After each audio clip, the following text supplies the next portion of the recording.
Okay, let's start with a brief summary for the celestial chamber technology. Ok, allora facciamo una sintesi delle Sì, camere facciamo una celestiali. sintesi della tecnologia delle camere celestiali adesso. So the celestial chamber, everybody on this planet is going to hear more and more about medical technologies, okay? Some of you may have heard the term medical bed, med bed. These are an entirely different technology when you bring in the celestial chamber. The celestial chamber is the only technology on this planet that can re-atomize the humanoid biological life form. And what that means is that, and I use this example, that you can have a 90-year-old body and with a lot of anomalies, a lot of issues, failing organs, a lot of different tissue degradation. And in 3 minutes time, the celestial chamber will re-atomize the body down to the quantum quark, which is a quantum particle, very small, beyond atoms, and regenerates the body from head to toe, inside and out. It eliminates all of the damage that a 90-year-old body inherits, and all diseases, all organs that may have been removed, all organs that may have been irradiated. And so when the person is woken up, they have a new body. And it is much better than the first body. And their life experience is intact. So that 90-year-old person has 90 years of life experience, and now they're in a brand new body with an enhanced immune system where they will not get sick. They will not get disease, period. They have a choice. They can grow old slowly after the process, or the body can be immortal, where the tissue does not degrade and the mitochondria do not break down, the telomeres do not break down, and it stays that age that they selected as long as they're in that body. Ok, I'll translate that. Allora, Jared ha detto che ognuno di noi in questo immediato futuro incomincerà a sentire sempre di più la parola dei med beds, i famosi letti medici, terminologia che da diverso tempo è in giro. Chiaramente quella delle camere celestiali è una tecnologia completamente differente da quella che ci hanno prospettato con i med beds, poiché questa è una tecnologia che è capace di riatomizzare ogni forma di vita biologica, di vita. E quindi stiamo parlando del corpo umano principalmente. Se immaginiamo un uomo che ha 90 anni di età, con tutti i suoi difetti, con tutte le decadenze e l'ossidazione alla quale è andato incontro durante tutta la vita, immaginiamo che in 3 minuti queste camere celestiali sono capaci di riatomizzare fino al livello quantico, quindi stiamo parlando di livelli a livelli ancora più piccoli degli atomi.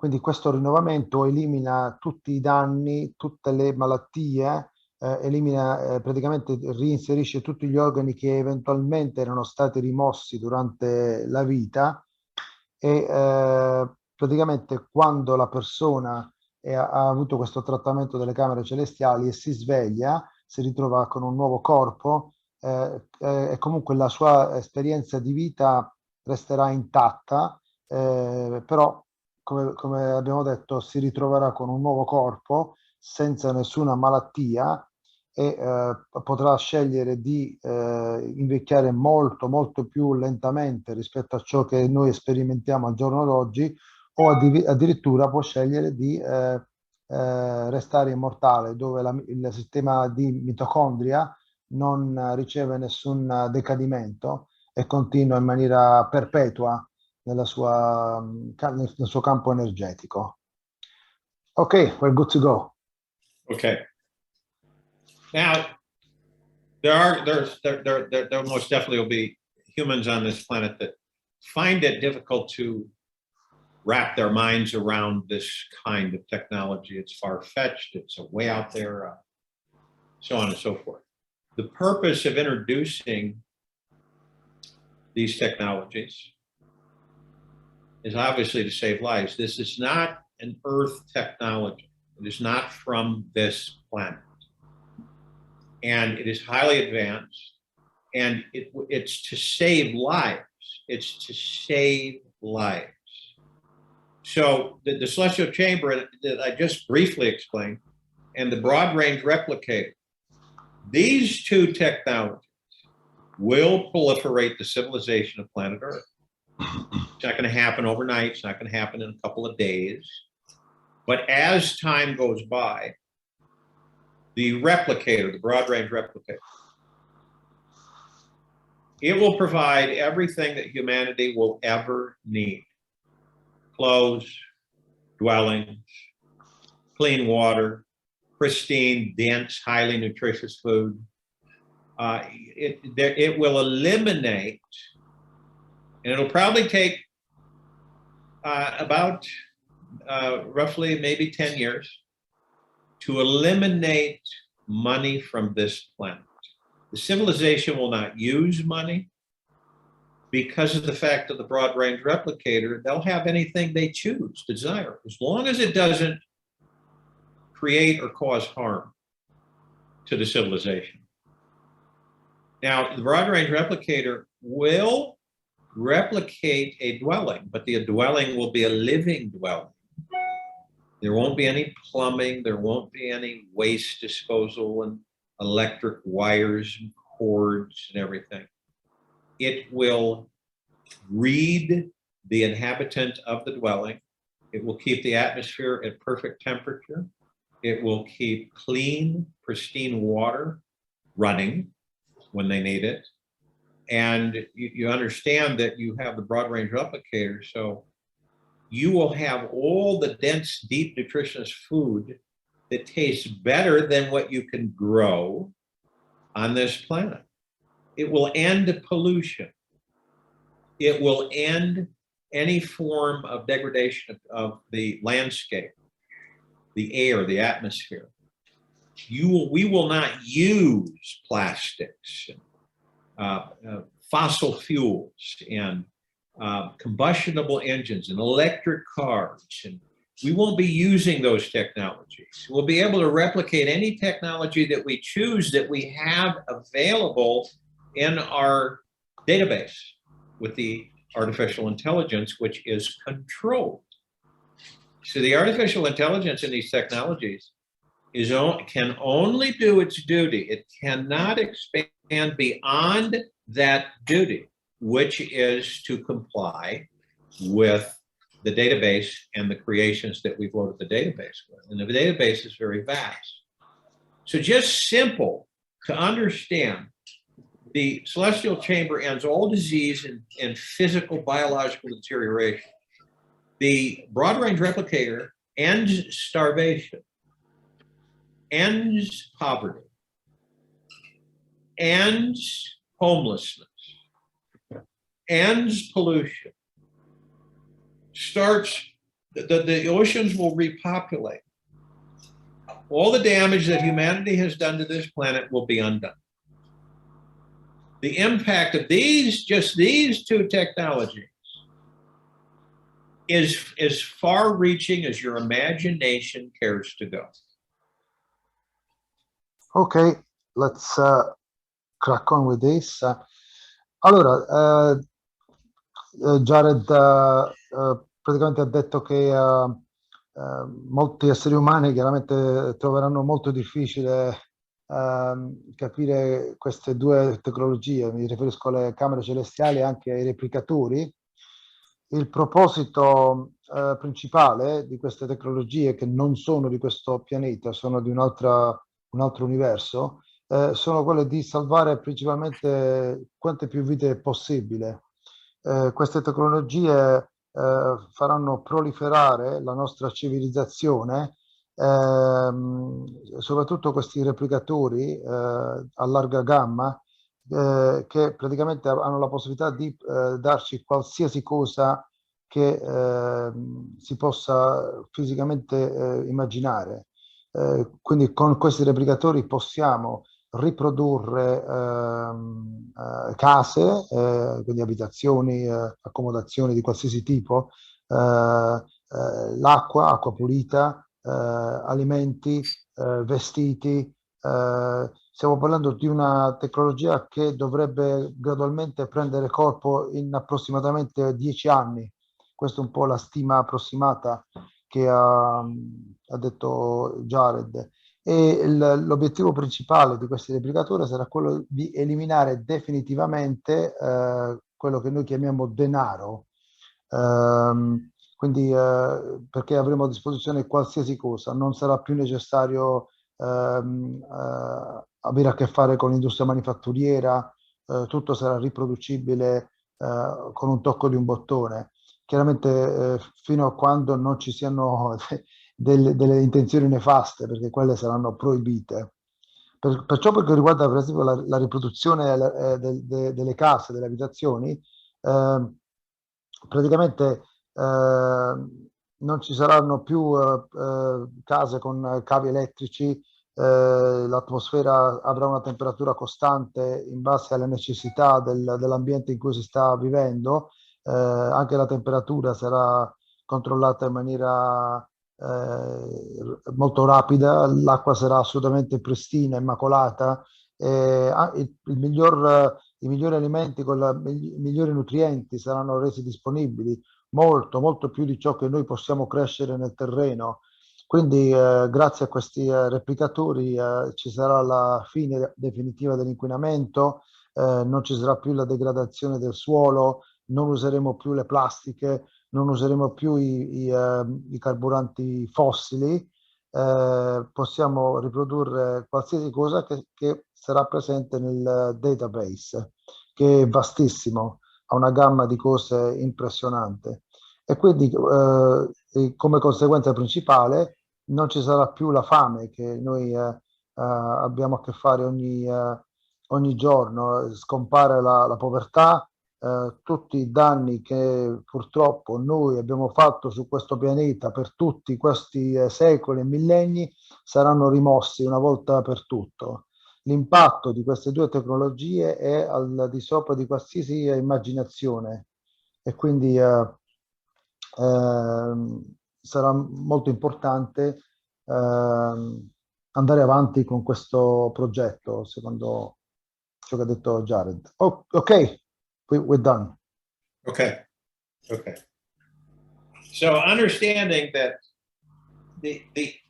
these technologies, people ask the time, we have others, but these are the main ones. The duration, the length of time it will take to produce a prototype celestial chamber, and we must do it this way because we were directed to do it this way. So people say, well, why don't you do the broad range replicator first? No, we do the celestial chamber prototype. We bench test it, and this whole process will take, once we have our team from around the planet assembled here in Colorado, then we will begin lab application work, and our AI team, our fabrication team, our extrusion team, our panel team, all of these scientists, creators, visionaries will assemble together and work as one team. At that point, when they begin to do that, we're looking at about 9 to 12 months of having a prototype of the celestial chamber working. and having people come in for reatomization. The broad range replicator, we will commence assembly of it, the prototype, as soon as we're done with the prototype celestial chamber. That'll take a few more months, and we will have a prototype functioning and working of the broad range replicator, which will then eliminate conventional manufacturing on the planet. Because you see, there are other groups on the planet carrying technologies that will be introduced to humanity, but they have conventional manufacturing, like we will start off with inline manufacturing in the front door and out the back. But when we do get the broad range replicator prototype done, we will replicate all technologies.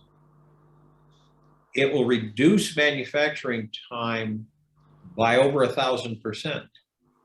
And we will be able to replicate thousands of the broad range replicator and the celestial chamber. Our direction is to deliver to different groups across the planet these technologies through anti-gravitic drive systems. Some of you may have heard of those. They exist here on the planet. And the anti-gravitic drive is a technology that creates an artificial gravity bubble around the ship, and the space through the power system of the ship, the space moves, not the ship. That's how it's able to travel so fast. It can go anywhere on the planet, total coverage of the planet in 15 minutes. The pollution factor is nil, the environmental damage is nil, and the power supply is inexhaustible.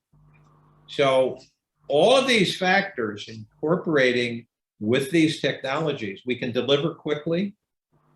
We can deliver the broad range replicators and the celestial chambers to different locations. Those groups can then in turn start replicating those technologies as well as their own. So you can see how we've designed to be able to safely expedite proliferation of these technologies to the human civilization. Ok, right. Allora, praticamente questa è una parte importante dove praticamente Jared spiega un po' il processo di manifattura di queste due tecnologie.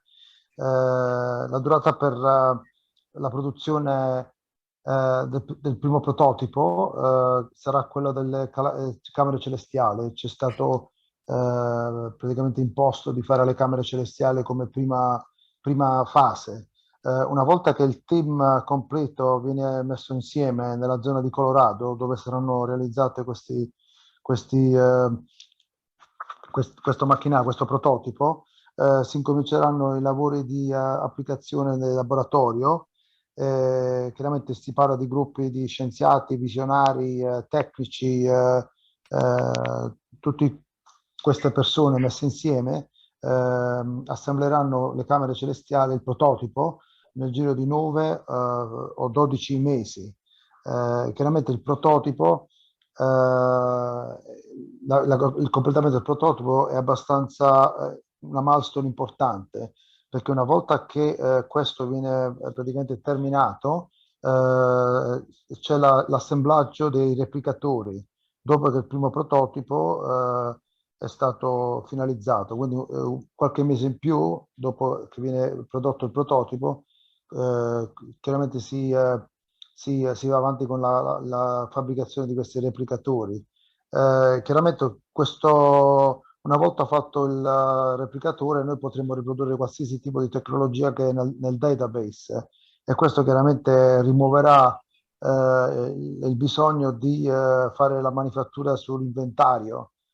Sappiamo oggi che bisogna manifatturare, poi c'è lo stoccaggio di ciò che viene manifatturato, e poi c'è il trasporto dei prodotti. Invece qui non sarà più necessario, perché una volta che abbiamo rimosso questa necessità di stoccaggio, una volta che i replicatori sono finiti e si incominciano a replicare, chiaramente tutto sarà velocizzato in maniera estrema. Lui calcola che ci sarà un miglioramento di un 1000% rispetto alla manifattura quella tradizionale. La consegna di queste tecnologie è stata programmata attraverso dei sistemi di antigravità che sono già esistenti nel nostro sistema, nel nostro pianeta, che non fanno altro che creare delle forze gravitazionali artificiali all'intorno di queste navi spaziali, diciamo, e nel giro di 15 minuti sono capaci di arrivare in qualsiasi parte del pianeta senza creare nessun impatto ambientale, nessun tipo di inquinamento, con una potenza che viene fornita in maniera inesauribile praticamente. Quindi è una proliferazione che cresce un po' come un fungo in maniera esponenziale. Questo è più o meno il piano di massima per la distribuzione di queste due tecnologie. Ok, done. Quando possiamo iniziare con le domande, poi mi dite voi. Ok. Sono già arrivate le domande. Can we begin with the questions, Jared, or you got something more to add? No, this is fine. Go with questions. Yeah. Ok, possiamo già Iniziamo. iniziare le domande. Adesso più o meno lui ha detto le cose essenziali. Ok, grazie Jared per la sintesi. Adesso partiamo con delle domande. Ecco, sono arrivate un bel po' di domande. Marco ci domanda: possiamo davvero escludere la possibilità o i rischi di un dono come lo fu per i troiani? La novità del cavallo meraviglioso alle loro porte? Se vuoi spiegare tu, Tony, a Jared. Ok. Yeah, there is a question from someone called Marco. Obviously, he's asking, shall we exclude the possibility that this is probably going to be like another Troy horse shown to humanity, and then he doesn't turn out to be what it is? No, it's a good question. It's understandable because humanity has been put through the ropes through many thousand years of, being baited with fantastic technologies and never having it appear, never having the benefit. This technology is, and this kind of gives people an idea. There's a lot of people on the planet that would not be able to afford to use this technology because the old Earth, everything's about, making money and people paying for everything. We're open sourcing these technologies. People will have free access to the use of these technologies. This isn't something that is for gain. And I know that's hard for some people to adjust to, but that's the new Earth. This isn't about gain. It's not about making money. It's not about being wealthy. It's about providing this technology to humanity so humanity can enjoy its life cycle. So this isn't a Trojan horse. This is real. It'll be introduced to the population of the planet. Of course, we have very, very high security. There's no security on this planet that compares to the security we have in place for these technologies. Obviously, it's understood that there are those that wouldn't like to have certain technologies available, but that's diminishing. So it's opening up our avenue to introduce it to the population of the planet. So our whole position, you will see, experience these technologies, and it won't be globally right away, obviously, but eventually we will have it all over the planet. People from all countries will be able to access it openly, and they won't have to pay for it. And they'll use it. And eventually our main directive is to everybody that chooses to have one will have one in their home. Both the Broadway replicator and the celestial chamber. Now they have a very easy learning curve to operate. And so people will have an easy time using them. They're very user friendly. In fact, they have a third grade comprehension understanding for people to operate. So this is a technology, these technologies will be introduced to the human civilization of this planet. Period. Ok. Allora, la risposta di Jared è chiaro, capisce la domanda perché chiaramente l'umanità è andata avanti per migliaia di anni dove è stata invasa con grandi tecnologie della quale poi non abbiamo mai avuto nessun beneficio. Chiaramente qui la filosofia è stata sempre quella di fare soldi, la gente fa i soldi, poi paga per tutto. Qui invece questa tecnologia sarà offerta come open source, non sarà più per nessun tipo di guadagno e sarà donata proprio per iniziare questo processo della nuova terra. Si sta cercando di fornire questa tecnologia all'umanità, così l'umanità può finalmente evolversi e godere di ciò che veramente è la vita in questo cosmo.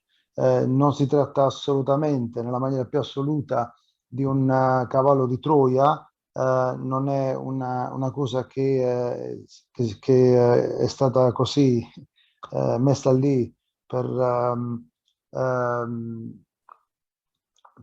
creare illusioni, ma reale a tutti gli effetti.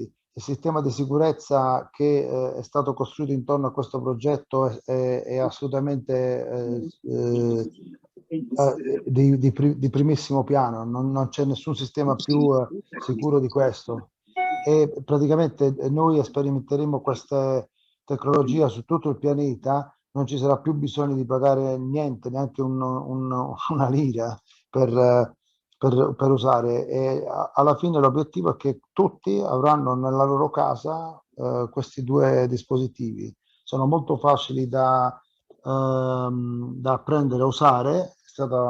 È stato ipotizzato un livello di compressione del terzo grado proprio per facilitare la curva di apprendimento.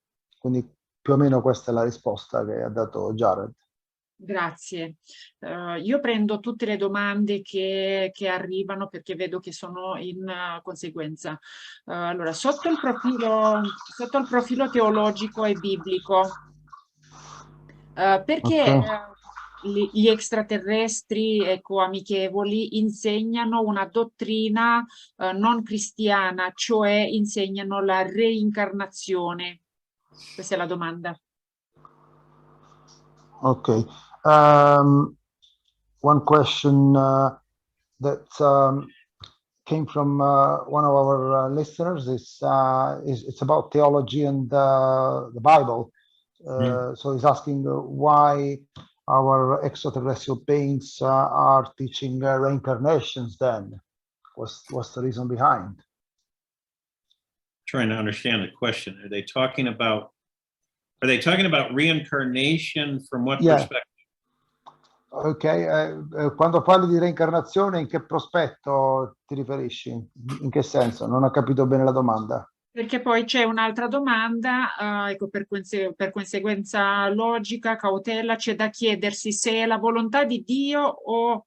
Allora, se è la volontà di Dio una soluzione come le camere celestiali, quando il progetto di Dio prevedeva già di fornirci un corpo come quello di Gesù dopo la risurrezione e di Maria dopo la sua ascensione. E sono collegate queste due domande. Okay, I think it's to do with the God willingness to provide this solution to humanity. Was this a decision that was made by our ultimate God, since He gave us a body in which He's supposed to be living in?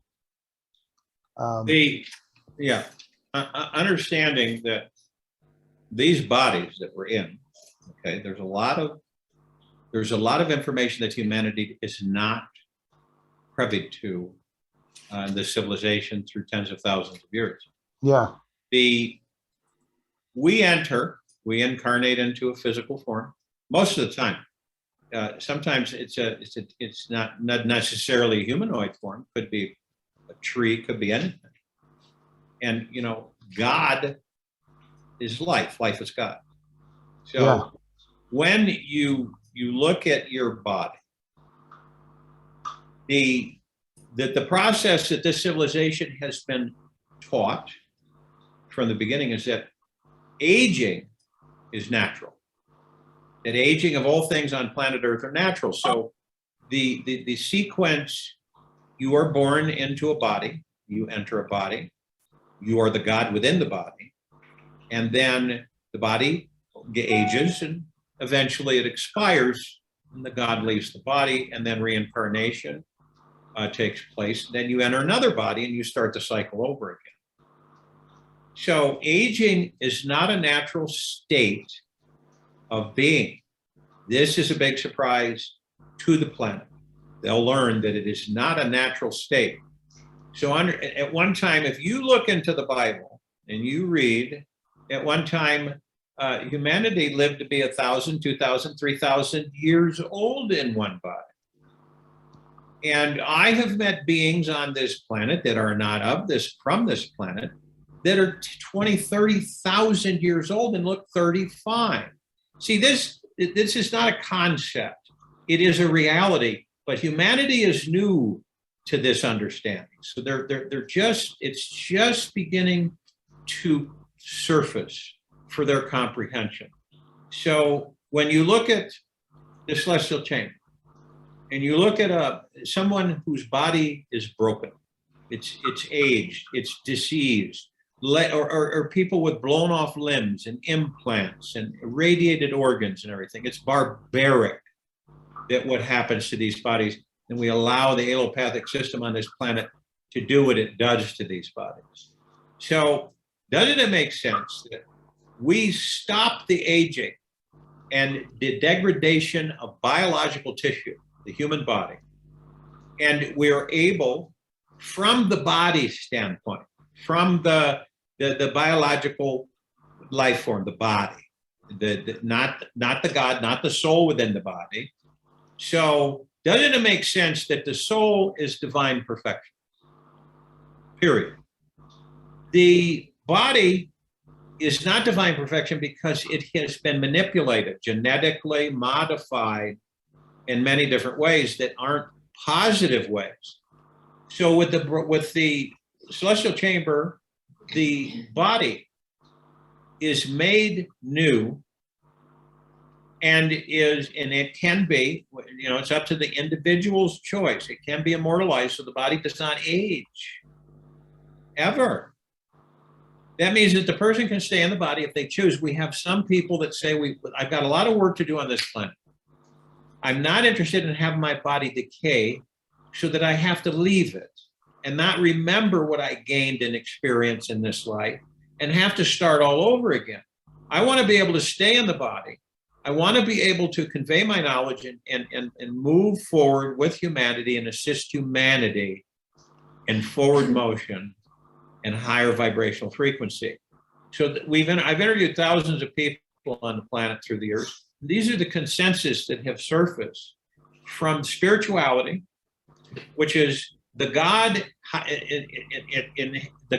inhabits, the souls that we are inhabit a body that is of divine perfection, which it doesn't age, which it doesn't deteriorate. Why would we be entertaining constantly aging, deteriorating, pain, and suffering with these bodies? And it opens up avenues for us as a species to go into many different directions and to embrace certain things, because we no longer have this concern of mortality. This is, people think that this is from this planet and it's natural and it's just the way things are. And it isn't the way things are. There are other civilizations that don't age. They don't die, so to speak. They get to a point where they will leave the body because they have done what they wanted to do. They lay down, they leave the body ceases. It's real simple. And there's a process that when they leave the body disintegrates. See? So this is a whole new avenue for humanity. It is completely beyond revolutionary. And of course, you're going to have questions. And of course, you're going to have doubts. And of course, you're going to question things, which is all good. But the fact of the matter is that this is a new existence for humanity that has never been presented before. Okay, right. Let's try and get the best of this. Allora, Jared praticamente dice che sì, ok, noi ci reincarniamo, i corpi in cui viviamo, c'è la reincarnazione, questo è ciò che è stato detto fino adesso. Però dal punto di vista spirituale, noi sappiamo che Dio è vita, la vita è Dio. Se noi guardiamo i nostri corpi, c'è stato praticamente sempre inserito questo paradigma che l'invecchiamento è una cosa naturale, che noi chiaramente siamo Dio che vive dentro del nostro corpo e che poi eventualmente Dio lascia il corpo e il ciclo ricomincia di nuovo, e quindi va avanti ripetendo le stesse fasi, quindi morte, reincarnazione, eccetera, eccetera. In realtà il paradigma che noi dobbiamo cercare di capire, il cambio di paradigma che dobbiamo accettare è che l'invecchiamento non è assolutamente uno stato naturale di questo cosmo. Anche se leggiamo la Bibbia, come è stato detto prima, si parla di gente che viveva 2.000-3.000 anni. Lui ha incontrato gente su questo pianeta che ha 25.000 anni e ha le sembianze di una persona di 25 anni. L'umanità è nuova a questo tipo di comprensione. Noi siamo convinti che ciò che invecchiare è una cosa accettabile. Consideriamo che le camere celestiali prendono un corpo che è totalmente ammalato e che è stato abusato sotto le torture della medicina allopatica, che ha contribuito alla sofferenza dei nostri corpi. Chiaramente Jared dice, siccome tutto ciò non è naturale, perché siamo stati vittime di mutazioni genetiche che sono stati causali al nostro invecchiamento, non sarebbe molto più logico se finalmente mettiamo una fine all'invecchiamento e incominciamo a essere capaci di prevalere all'anima come perfezione divina,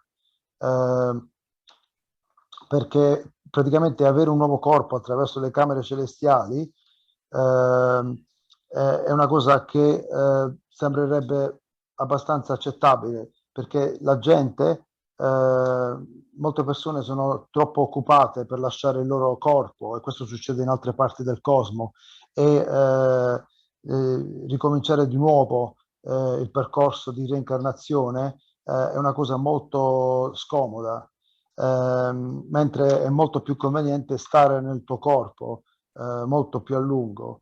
Quindi tutte queste fasi di invecchiamento, di deterioramento, di sofferenza che la nostra parte fisica ha nei pochi anni in cui vive la parte fisica della loro vita, è assolutamente non accettabile dal punto di vista cosmico.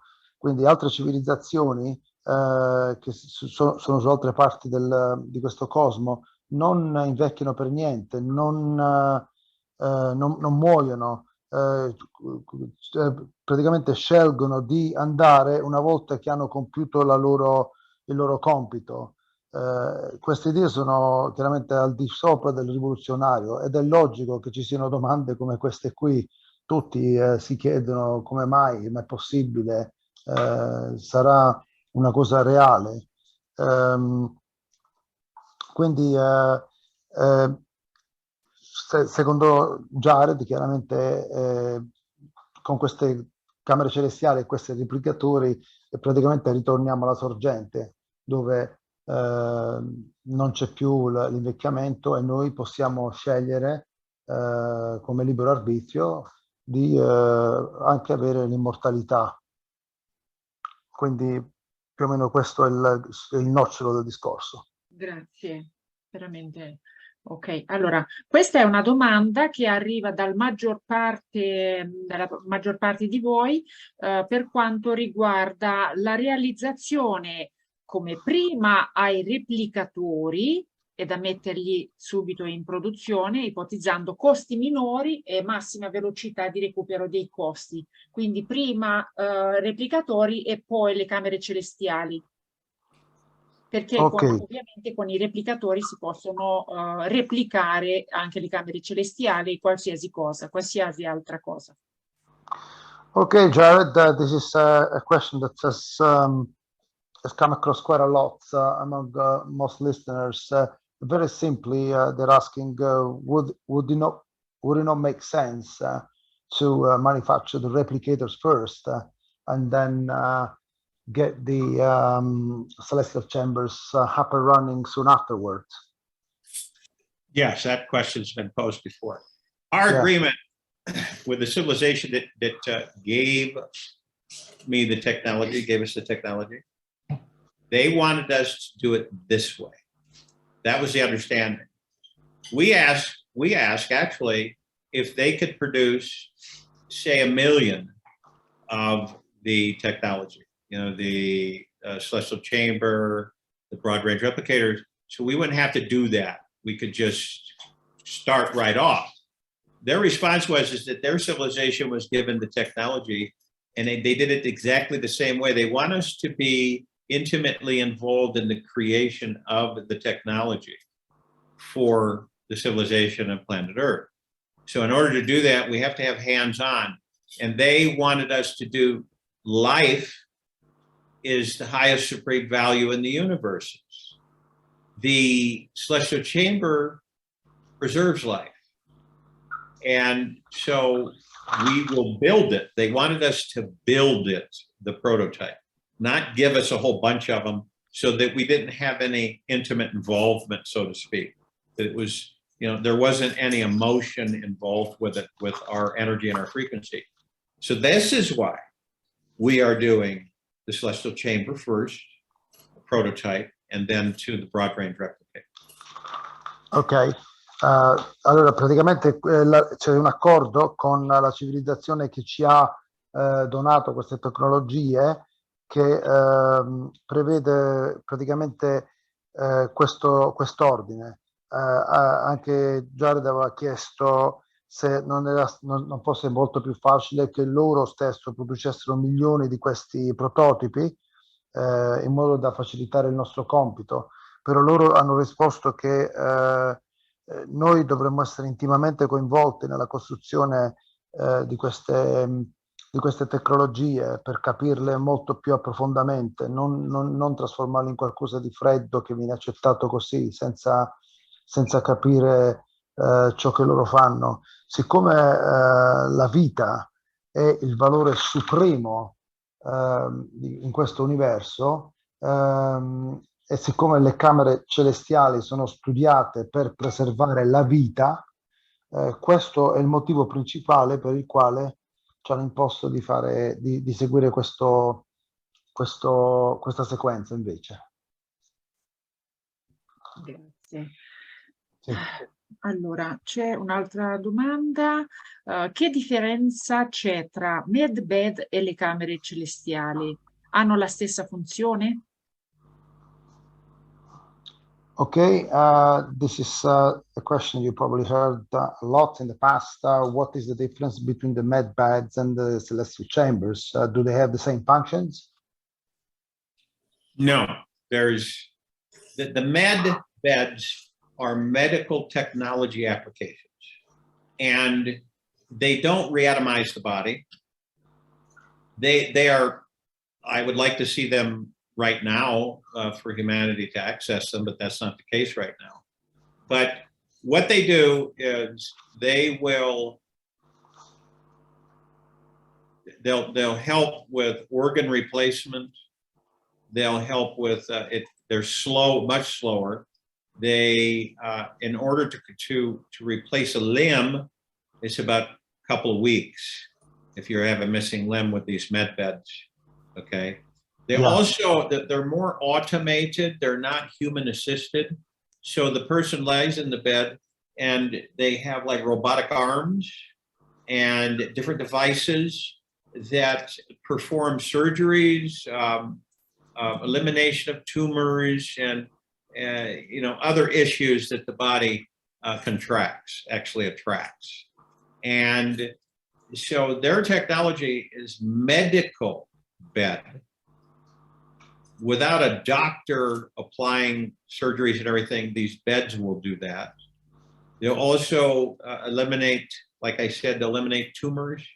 They will grow limbs. It takes a long time. The limbs have to be rehabbed because they are new.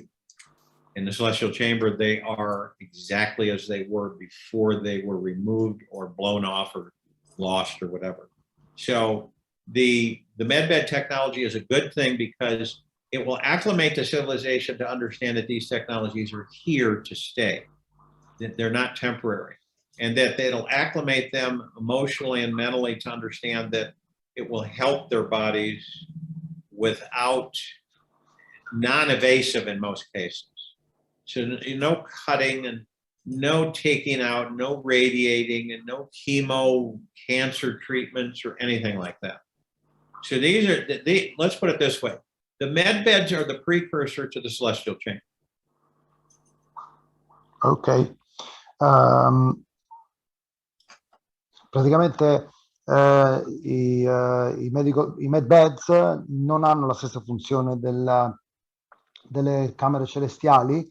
Praticamente i med beds sono una tecnologia medica che viene applicata in base alle tecnologie disponibili all'umanità, e praticamente non hanno la capacità di riatomizzare il corpo come fanno le camere celestiali. È chiaro che avranno la possibilità di aiutare con per esempio la sostituzione di un organo che per esempio è stato...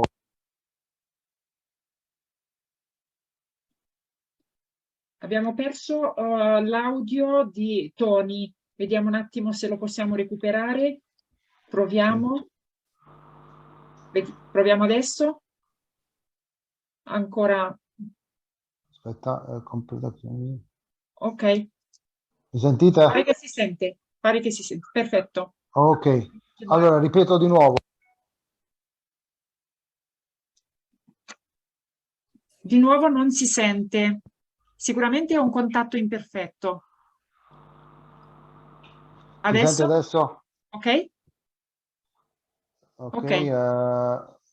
Ok, allora Perfetto. ricomincio di nuovo. Ok. I med beds non hanno la stessa funzione delle camere celestiali, chiaramente. Sono un'applicazione di una tecnologia medica principalmente, e chiaramente non hanno la capacità di riatomizzare il corpo, e praticamente sì, saranno di grande aiuto per la sostituzione o la ricrescita di un organo che è stato rimosso. I tempi sono comunque lunghi, ci vorrebbero almeno 2 settimane, per esempio, per i media, per ricrescere un organo. Chiaramente sono dei dispositivi più automatizzati, non sono assistiti dagli umani, e sono praticamente dei bracci robotici che operano in questi med beds. Sono tecnologie mediche dove i dottori non sono più coinvolti, sono capaci sì di eliminare tumori, diciamo che sono una cosa positiva fino a un certo punto, e chiaramente saranno emozionalmente promossi da coloro che li spingeranno negli ospedali, dove diranno che non ci sono radiazioni, diranno che non c'è chemio, che ci sono tanti benefici. Effettivamente un po' è come se questi medbeds fossero i precursori alle camere celestiali. Quindi sono al di sotto come capacità tecnologica, ma diciamo positiva che siano introdotti. Ok, grazie. Allora, Nadia ci scrive, per chi non ha conoscenze tecnologiche e che ha lavorato come fisioterapista, ora in pensione, come può accedere a questo tipo di studi e se hanno dei costi?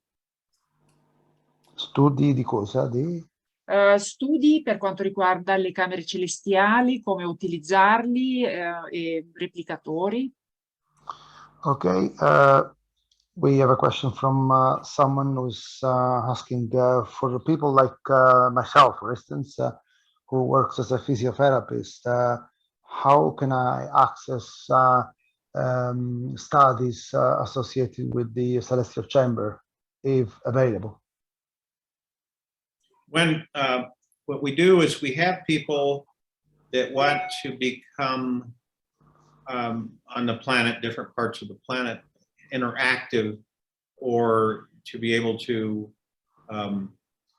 acclimate themselves to the technology. We will have presentation centers across the planet.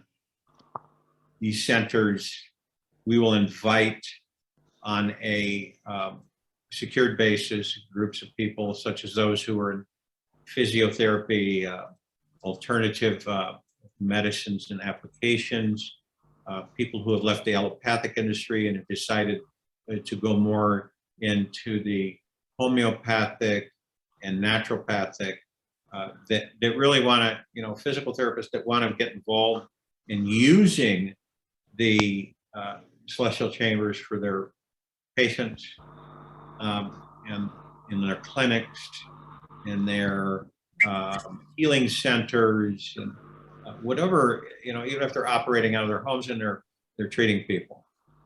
These people would send their information probably to you, Dr. Turing, so Okay. that you could be interfacing from Italia, so that, you know, coordinating that, because you're part of the nucleus of the Celestial Chamber team. Yes. So that Yeah. you would interface with people and orchestrate that, if you would be so kind as to do that. And then, Yes. you know, you could translate, and then we could get those people on our list from Italy, so that we would contact them. You would contact them. We would have a center somewhere in Italy that would they have central locations, so that they could come and interact, actually interface with the technologies, because we would bring, this is how we will do it. We will bring the technologies, units, to these presentation centers. And so that group of people will interact with them. They'll be able to use them. We could bring people in. We could go through reatomization in the Celestial Chamber. They can learn how to use them, actually. And then we would give them units for their clinics, so on and so forth. So that's what these presentation centers are for.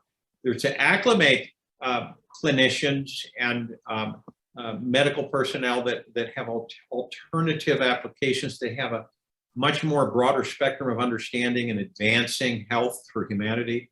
And so that we will introduce these, they'll get acclimated to them, and then they'll be able to use them with their patients.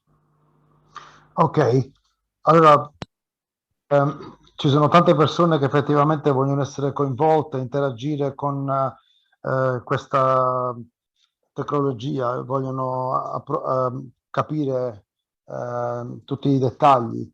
Per questo Jared ha già previsto la creazione di centri di presentazione un po' sparsi in giro per il mondo, dove in questi centri saranno invitati gruppi di persone tipo omeopati, naturopati, persone che fanno cure olistiche, oppure ex membri della medicina allopatica che hanno una prospettiva molto più larga di ciò alla quale erano stati educati, tutti coloro che vogliono essere coinvolti. Questa informazione per ciò che riguarda l'Italia sarà chiaramente mandata a me, che farò un po' da coordinatore per il nostro paese, in modo che io sarò in grado di interfacciare con la gente. Chiaramente attraverso le mie traduzioni sarà possibile far capire ancora più rapidamente di tutto ciò che si tratta riguardo le camere celestiali e i replicatori. Praticamente è possibile sicuramente raccogliere un gruppo di persone sufficienti dall'Italia, e chiaramente ci sarà un centro di informazione in Italia che interagirà con tutti coloro che lo vorranno. E chiaramente tutte a queste presentazioni loro porteranno queste unità in modo che possano essere studiate, si possono fare delle prove di riatomizzazione, quindi tutti i fisioterapisti e coloro che sono interessati avranno la possibilità di capire come operarle. E poi questi qua, chi avrà dei centri medici o dei laboratori o delle cliniche disposti ad accettare queste unità, chiaramente gli saranno date. Quindi più o meno sì, ci sarà sicuramente accesso a questa tecnologia. Grazie. Prego. Altra domanda da Vittoria. La macchina celestiale sostituirà la macchina divina di Ettore Majorana e Rolando Pelizza? Grazie. Okay, this question from one of our listeners is asking whether the celestial chamber will replace the machine that was originally designed by this Italian scientist called Ettore Majorana, and this entrepreneur called Pelizza. I'm not sure you know about their story. So basically, they want to know if this will replace this project that was started by this Italian scientist.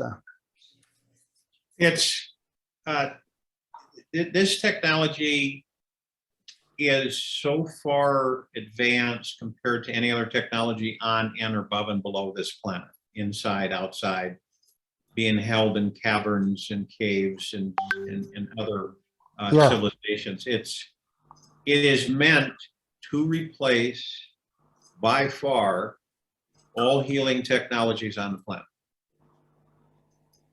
Ok, allora brevemente questa tecnologia è talmente avanzata, sta al di sopra di qualsiasi altro tipo di tecnologia mai inserita in questo pianeta, che praticamente l'unico obiettivo principale di queste camere celestiali è di ripiazzare tutti i metodi e i protocolli di cura del corpo umano praticamente. Quindi questo è più o meno l'obiettivo principale. Okay. Poi una domanda da Rosa. Abbiamo tutte le materie prime necessarie per poter costruire questa nuova tecnologia? Yeah, this is another question for you, Jared. Do we have all the raw materials needed to manufacture these devices once and for all? We have yes. Ok, sì, abbiamo tutti i materiali necessari per realizzare questi progetti. Ok, in linea di massima si possono anche elencare quali sono i materiali, perché sulla macchina di Ettore Majorana abbiamo visto che ci sono anche dei materiali preziosi all'interno, quindi abbiamo già fatto 2 anni di trasmissioni, quindi Sì. sappiamo come, sa poco come è fatta. Si possono elencare in linea di massima i materiali di cui si può costruire la camera celestiale e i replicatori? Obviously, Christina is asking whether can these raw materials needed for both celestial chambers and replicator be listed? She's asking this because obviously they've been studying the other project from Ettore Majorana, whose machine has been studied, and materials have been obviously made public. There are certain rare earth materials on the planet that we keep confidential.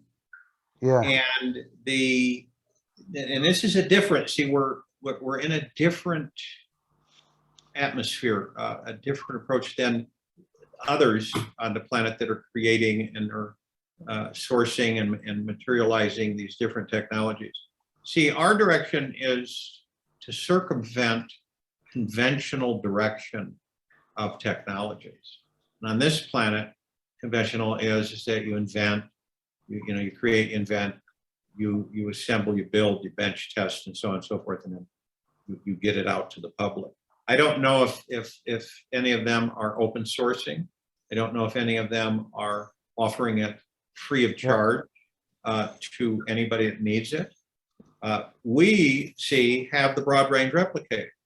So when we assemble the raw materials needed to assemble the celestial chamber, once we've done that, we will then build the broad range replicator. We will manufacture as many celestial chambers as we can conventionally while we are assembling the broad range replicator.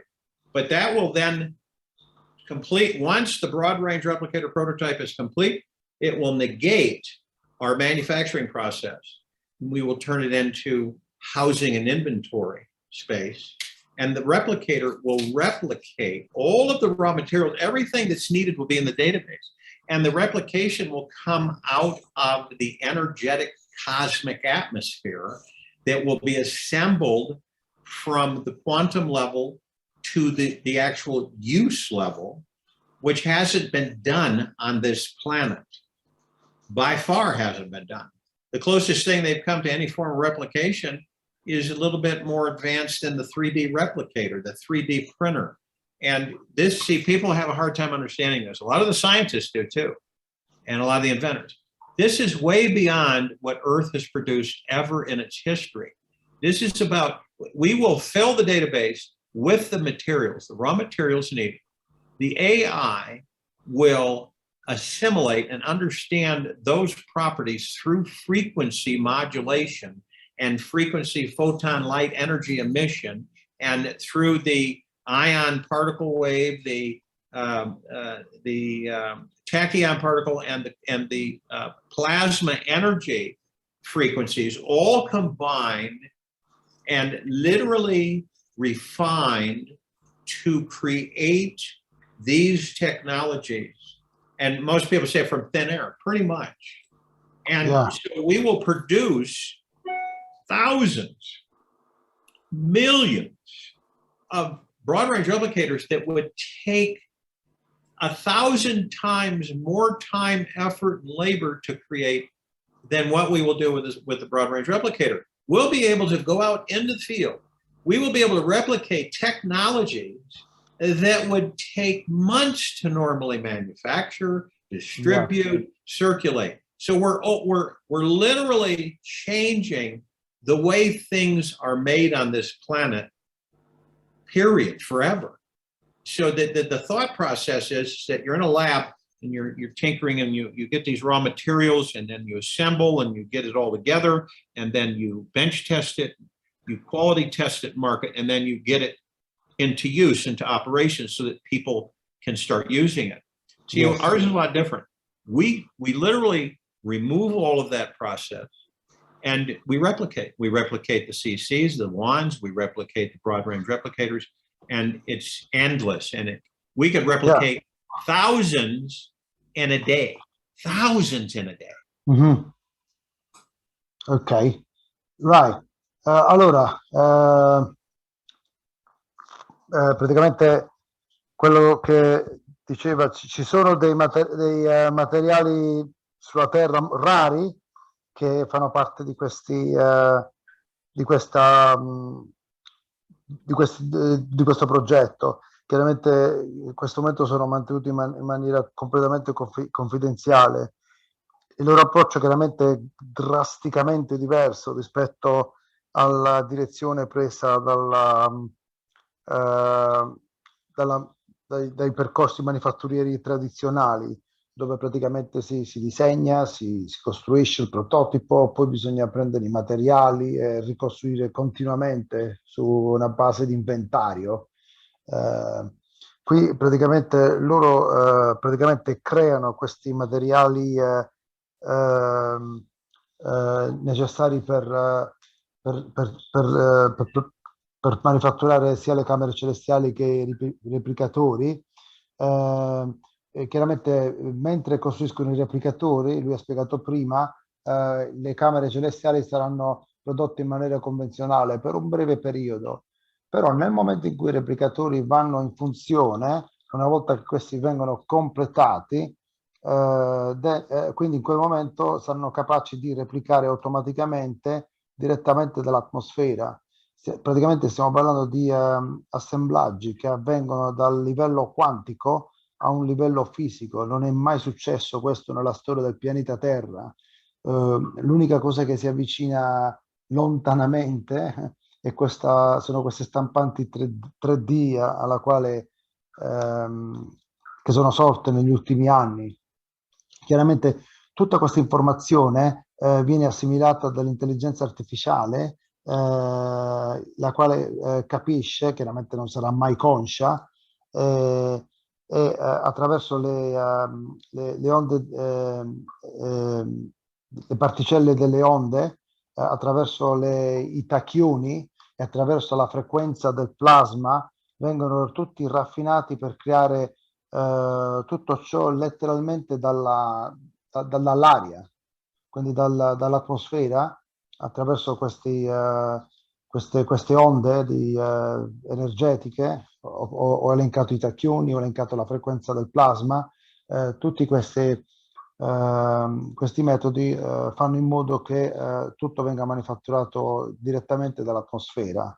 Praticamente è un metodo 1000 volte più rapido di una filiera manifatturiera convenzionale,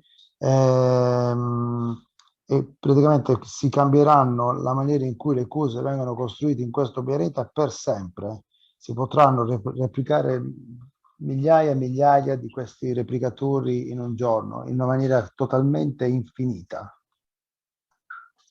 Grazie. Adesso Prego. prendo la domanda di Leila e poi lascio la parola a Roberto per fare direttamente le sue domande. Leila ci domanda come è arrivato Jared ad avere questi progetti delle tecnologie extraterrestri, come e da chi? Okay, Jared, is a question that's obviously you heard many times. How did you come across this project, and who gave them to you, basically?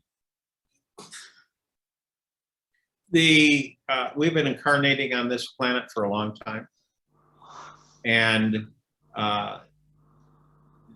those of us who are part of the project came from different locations. Okay, and I'm not talking about human form, not humanoid form, not these bodies.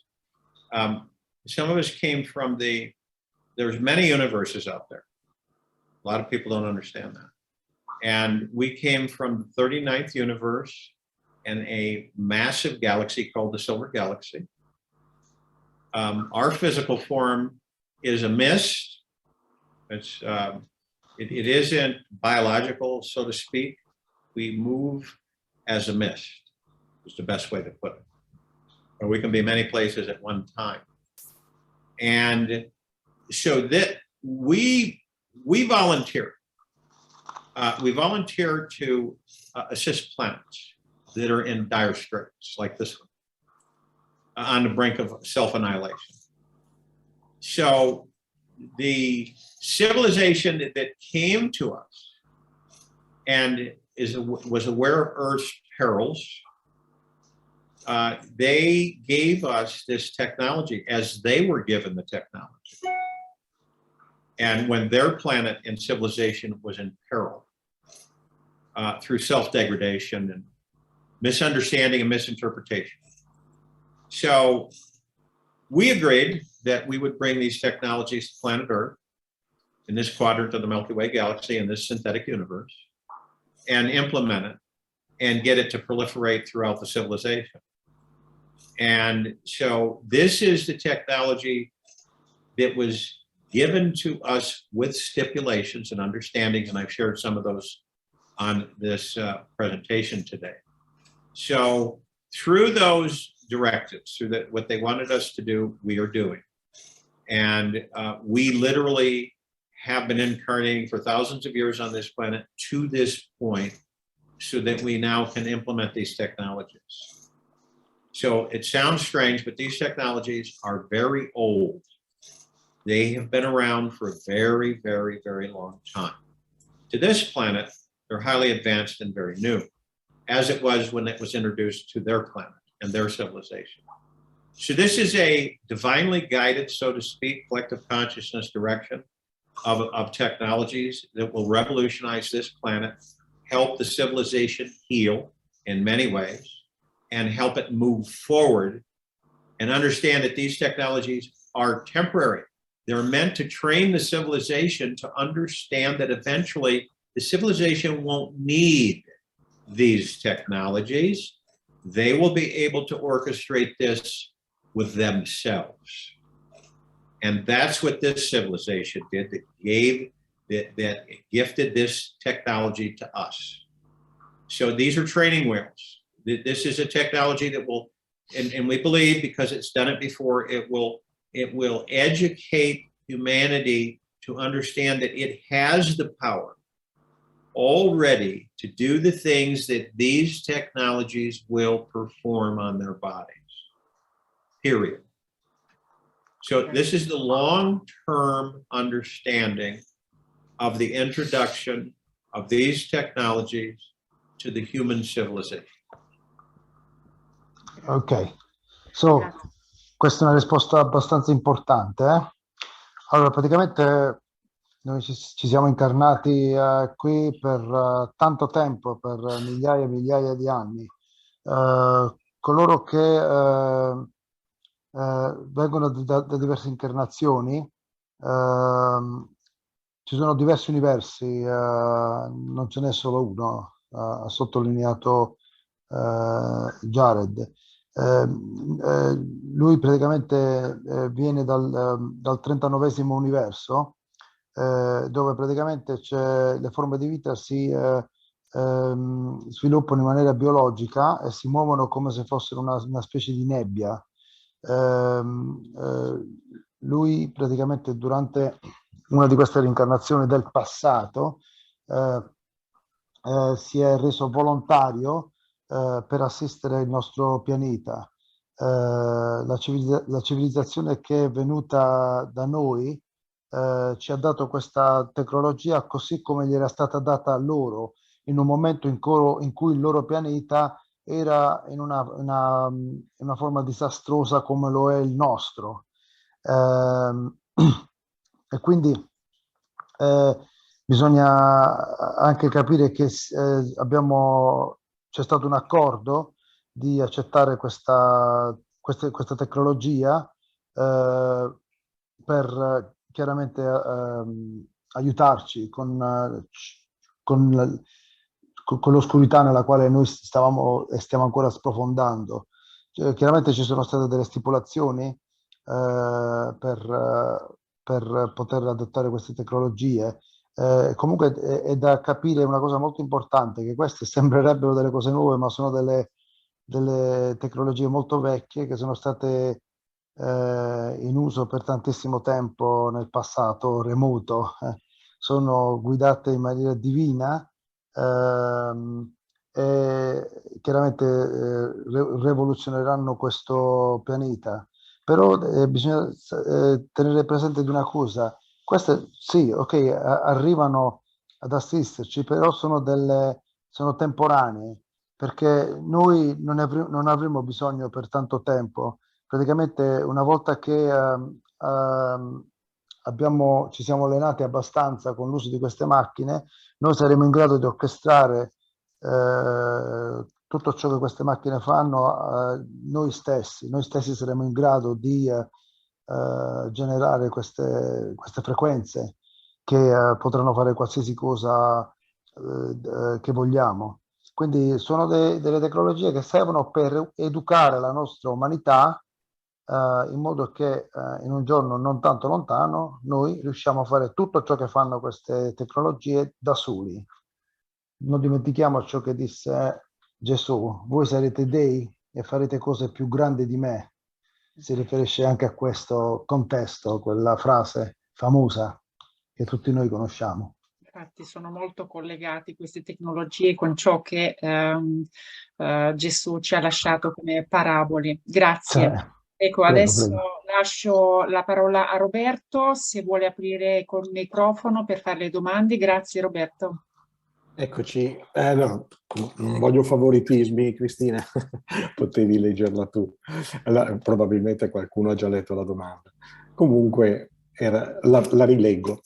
Allora, io dicevo, i materiali ci sono, il progetto anche, la tecnologia per realizzarle esiste e la volontà.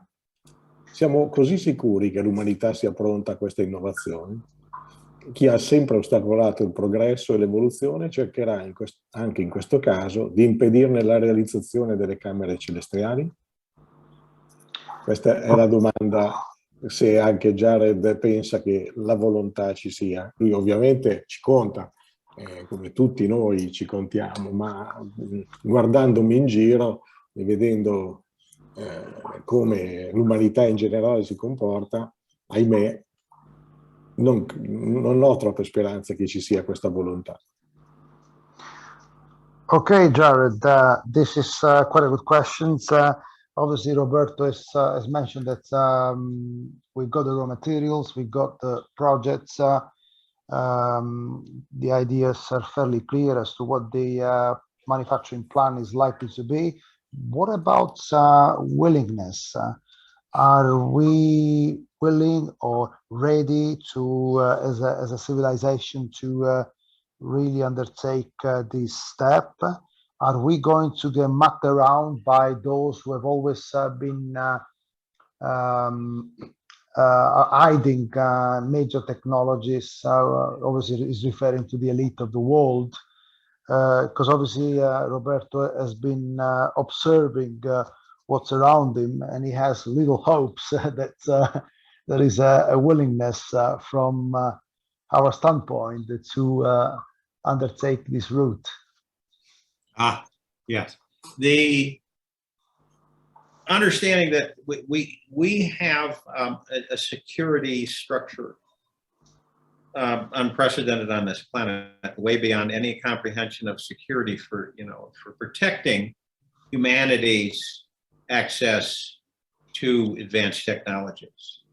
And yes, he's right. There's not as prevalent as it was about 10 years ago, but it's diminishing, but still there. That we obviously understand that there's energies that people carry that they don't. Corporations, the old earth of capital gains and money and power and coveting and suppressing humanity from enjoying their lives, quite frankly. So with the direction and the structure that we have in place, we can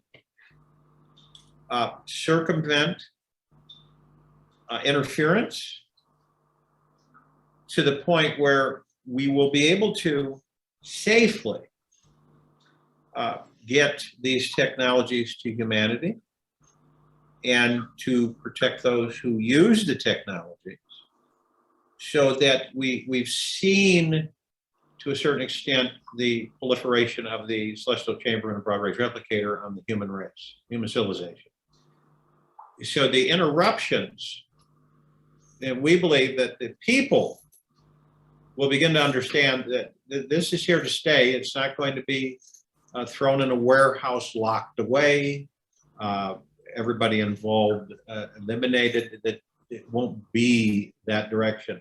What will happen is that we will have high secured center where we will produce, replicate these technologies. We will have ways of delivery for people across the planet, where we will get them in within minutes, so that they can start accessing and utilizing them.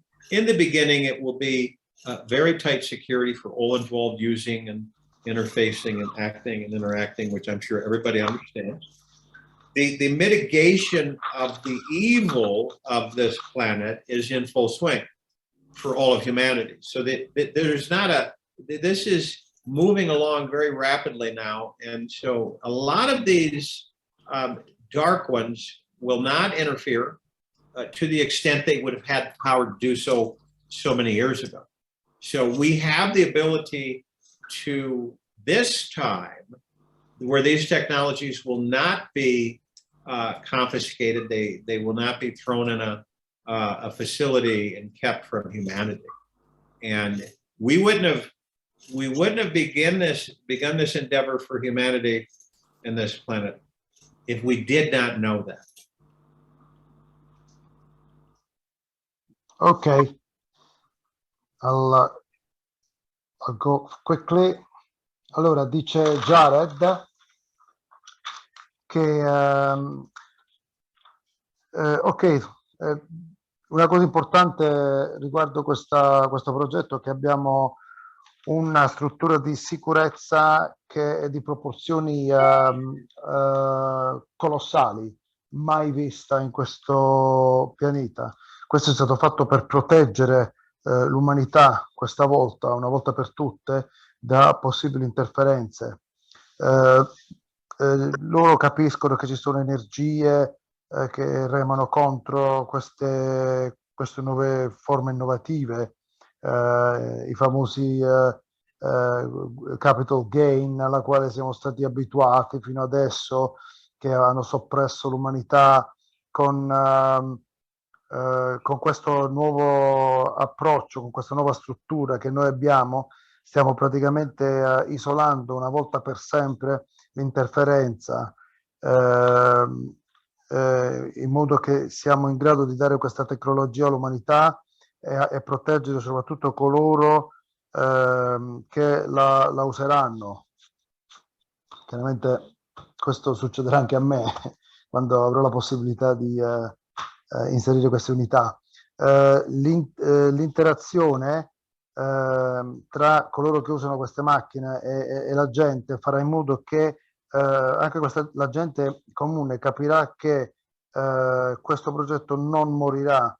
La sicurezza di altissimo livello che sarà costruita nei vari centri che abbiamo spiegato prima, la maniera di consegnare in minuti tutte le unità che saranno prodotte, mitigheranno il rischio di avere interferenza. Ok, grazie. Questa volta non saranno confiscati e non avremmo iniziato questo progetto se non l'avessimo saputo prima. Quindi questo è quello che è abbastanza importante. Grazie Tony.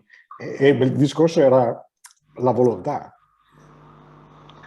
Cioè, Yeah. quindi lui mi dice che praticamente siamo un'umanità di San Tommasi che finché non vediamo che il nostro vicino gli si stoppano le orecchie, per dire, noi non ci muoviamo. Yeah, Roberto is adding that what about the actual willingness? Perhaps we have people in this world that are not prepared to move a finger until they see that the neighbors are getting better. Is this what's probably happening in the world? Well, you know, when we'll address the fact that if you have a new technology, you know, it takes a while for the civilization to acclimate to it. There's a lot of pessimism. There's a lot of questioning, distrust, not believing, and so on and so forth.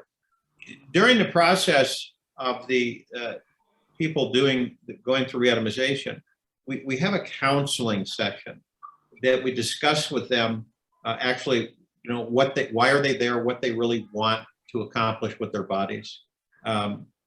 And these are people that are willing, and that have decided they want to participate in the technology to assist their bodies and to help them health-wise. So they've been interviewed. That they're in a list where they will be brought in and they will be re-atomized with the prototype. And because they're willing and they want to, and their bodies are in really bad shape, so they don't have much of a choice. And they've decided that they want to be re-atomized as quickly as possible, as soon as the prototype is up and running and ready to go for them. So some people, right, they'll want, and Roberto, you know, they'll want to wait to see someone else go through. Yeah. And they won't do it themselves. They won't do it immediately. They'll wait. No, I'm going to wait. I'll wait until Uncle Vincent goes in and gets done. And then I'll see if I want to do it. And we understand that. So it's not going to be, there's going to be apprehension. There always is with new technologies. And there's going to be fear factors. And then there'll be those, like always, that are straight. They're set. They know what their convictions are. They know what they want to do. And so they'll use the technology. So it's kind of a mixture of human emotions and attitudes. So we've already had that, you know, we're going to wait. Me and my wife are going to wait. We'll wait until others do it. And that, you know, you can show us some kind of evidence or proof of the re-atomization process and safety of it. And that, you know, we want to see what happens to people when they go through the re-atomization. So we have that structure. We'll have that structure. We'll have like a presentation where people will be able to view a re-atomization of a person. The counselors who will counsel them before they go into the chamber room will have already gone through re-atomization. So we will make sure that there are avenues of information and visual and record of others going through re-atomization, and they'll understand that there's no risk to your body, period.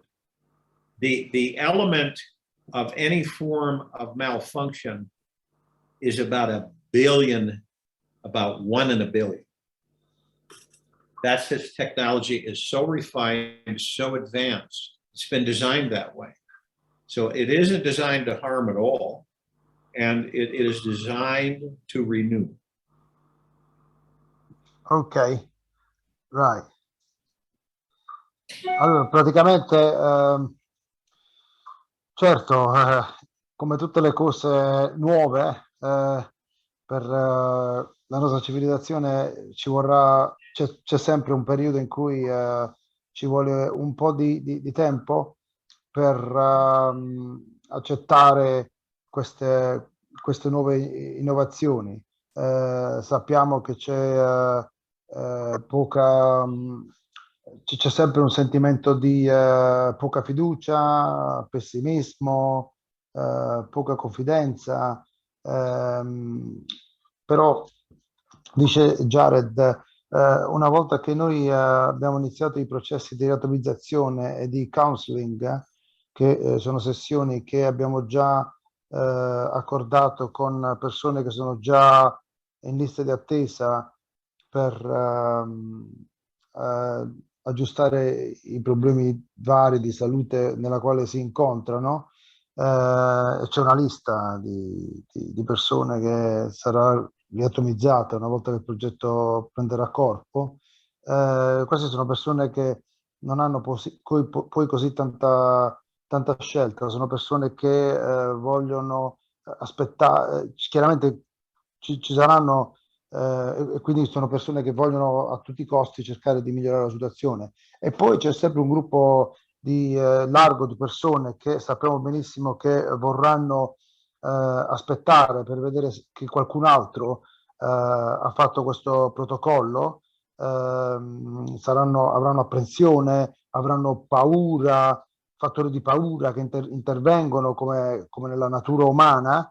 C'è diciamo un misto di emozioni umane che si susseguono quando si introducono queste nuove tecnologie. Le attitudini chiaramente sono diverse, è chiaro che la maggior parte avrà questo scetticismo, quindi questo scetticismo verrà sorretto fin quando ci sarà l'evidenza, quindi una volta che le presentazioni, i counseling saranno visuali e saranno anche registrati e resi pubblici, è chiaro che gradualmente tutti si accorgeranno che non ci sono rischi al tuo corpo e che i margini di errore sono da 1 a 1 miliardo. Questo è il margine d'errore che è stato praticamente disegnato, ingegnerizzato in queste tecnologie. Quindi diciamo la pazienza è la virtù dei forti, è quello che dice Jared. Grazie. Allora ci avviciniamo alla conclusione con la domanda di Marco. Come possiamo coordinare gli sforzi per cooperare alla realizzazione delle fasi di un prototipo? Allora, come possiamo coordinare? Gli sforzi per cooperare, ecco, tutti insieme alla realizzazione delle fasi di un prototipo. Okay. Okay, a question that is quite good. How can we help coordinate the efforts to cooperate to the realization of these blueprint projects, i.e. the prototype you mentioned earlier? What we want to do is to coordinate with you in Italy to begin to group together people that have high interest in participating, interacting from the standpoint of Italy being a center in Europe that will be kind of like a hub with a presentation facility, a interactiveness where they would do the same thing we do, where they would bring people in, they'd introduce the technologies, and they would actually copy what we put together security-wise and everything. And so then you would coordinate and interface with our tech teams on the technologies so that we could proliferate Italy, and then from Italy to network with the surrounding countries to do the same thing. So the foothold would be like in Australia, we have a group in Australia, and then we have a group in Italy. And then Italy starts interacting with, say, France, Germany, and so that we start expanding the hub and the location and the market penetration so that these countries and the people in these countries have free access to these technologies, and that you're kind of like orchestrating it, you're interfacing with it, and you're directing it. Ok, good. Allora, praticamente il nostro compito sarebbe di coordinarci tra di noi in Italia per incominciare a, a raggruppare gente in modo che si realizzi un hub in Europa. L'Italia diventa un hub, è inevitabile. Noi siamo il paese più creativo d'Europa e siamo il centro spirituale di questa parte del mondo. Praticamente questi hub, noi diventiamo un hub in Europa con la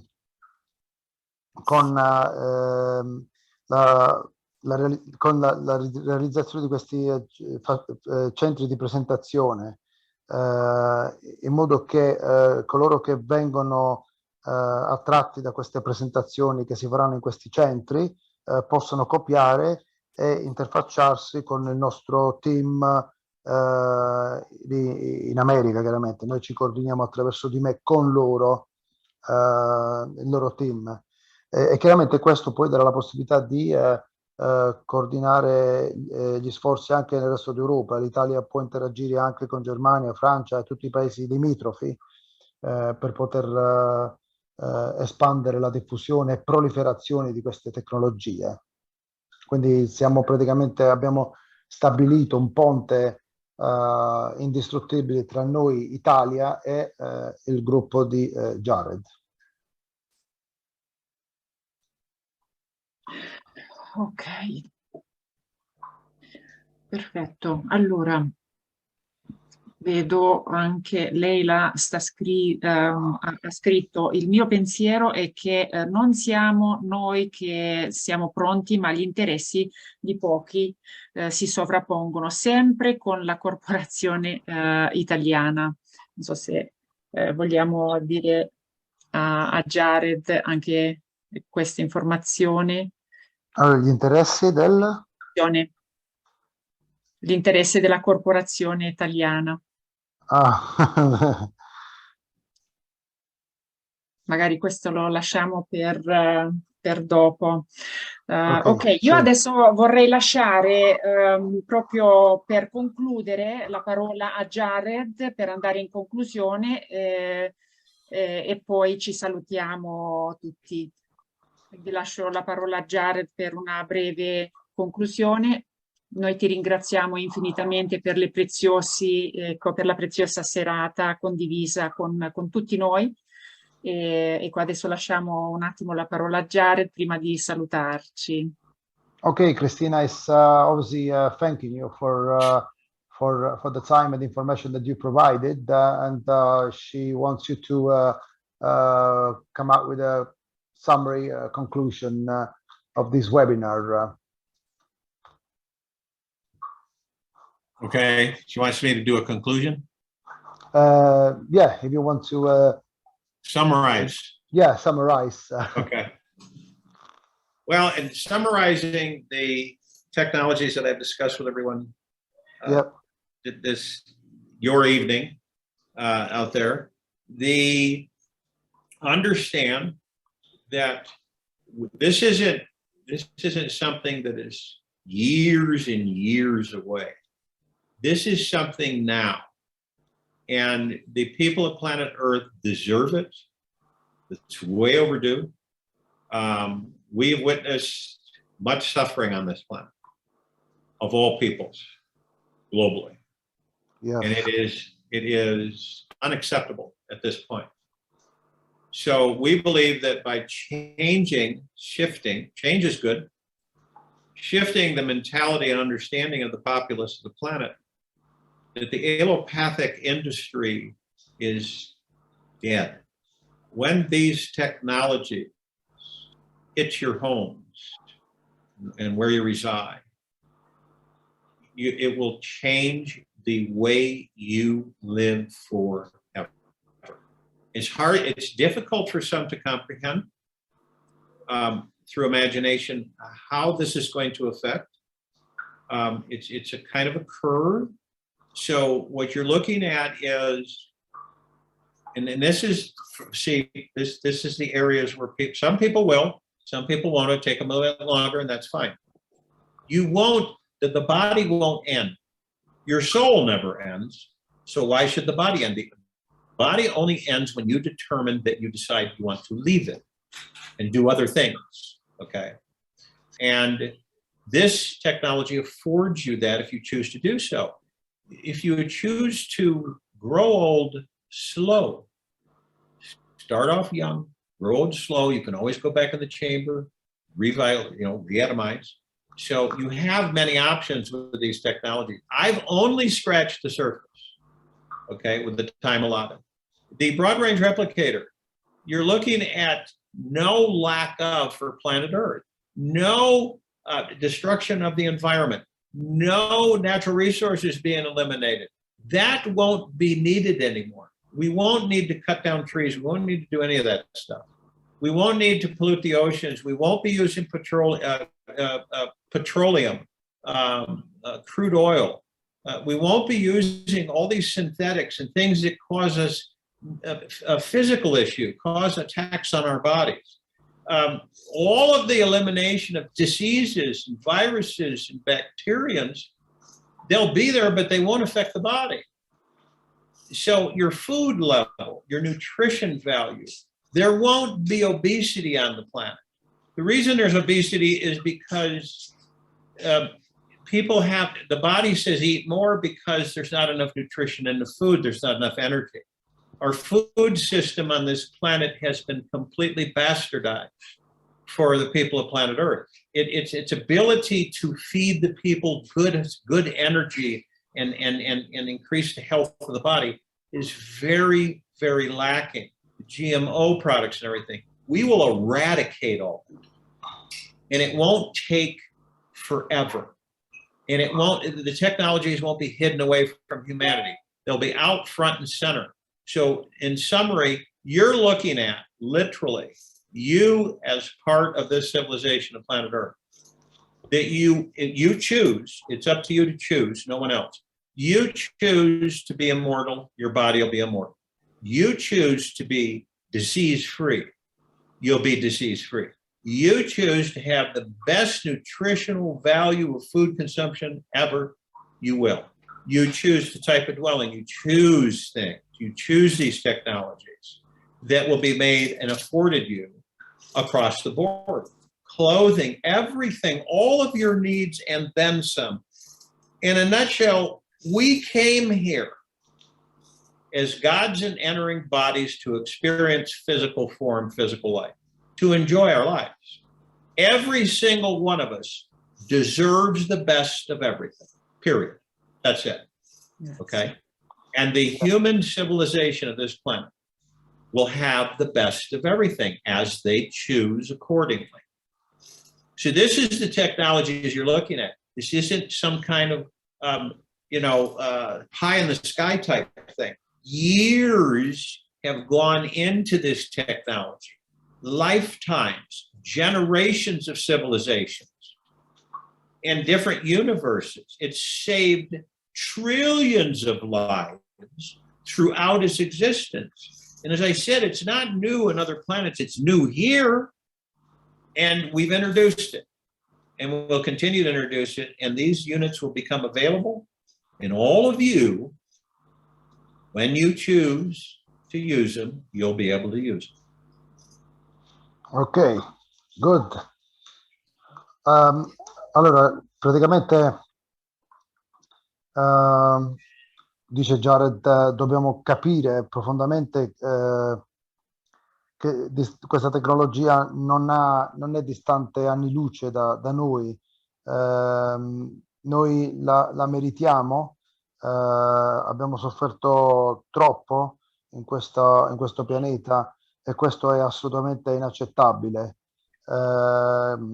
Cambiando radicalmente la mentalità, praticamente faremo in modo che l'industria allopatica muore definitivamente una volta per sempre.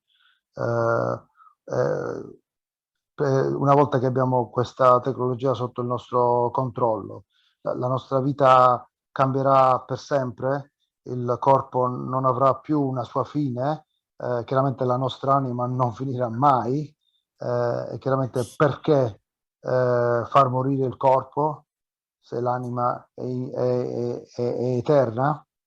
Noi abbiamo la possibilità di scegliere di crescere o invecchiare in maniera più lenta, avremo la capacità di muoverci in maniera molto più rapida.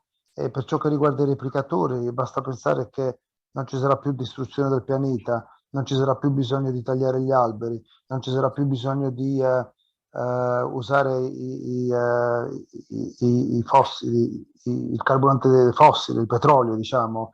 Non avremo più la necessità di utilizzare tutta questa immondizia sintetica che ci circonda ogni giorno.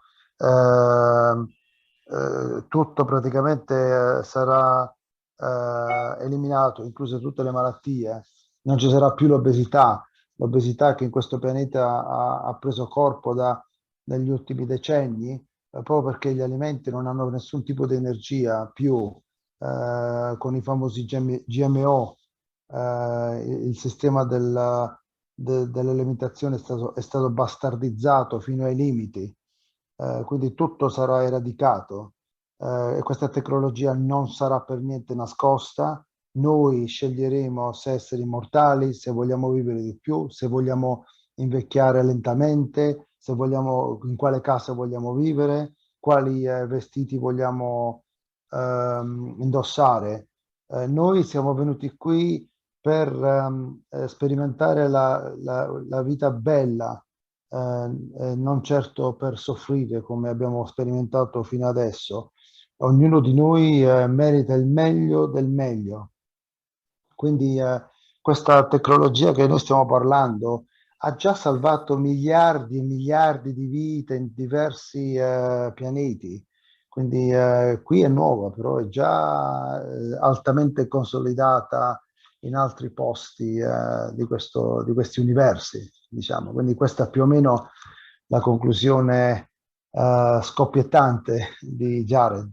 Grazie, grazie infinitamente Jared, noi rimaniamo sempre in contatto, adesso andiamo quasi tutti andiamo in vacanza, grazie infinitamente anche a Tony che ci ha reso possibile avere la traduzione Un onore. il collegamento con Jared, grazie alla redazione, alla regia Roberto, grazie ad ognuno di voi e grazie ai ascoltatori di New Life Radio.